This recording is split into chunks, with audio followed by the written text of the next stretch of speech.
अस्सलाम वालेकुम। अहलियान वतन को ईद मुबारक।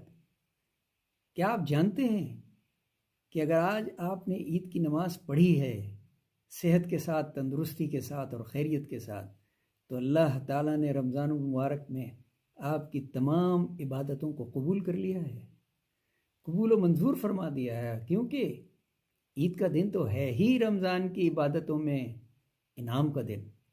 इसलिए रेस्ट एश्योर्ड, अल्लाह ताला ने आपकी तमाम नमाजें, तमाम रोज़े, तमाम ज़कात, खैरात, फितराना और तमाम नेकियां कबूल व मंजूर कर ली हैं। इसलिए आपका हक बनता है कि आप ईद को सेलिब्रेट करें अपने साथ, अपने रिश्तेदारों के साथ, अपने डोमेस्टिक वर्कर्स के साथ, और उन लोगों के लिए दुआ करें जो शायद इस वक्त मुश्किल में हैं। आपका शुक्रिया।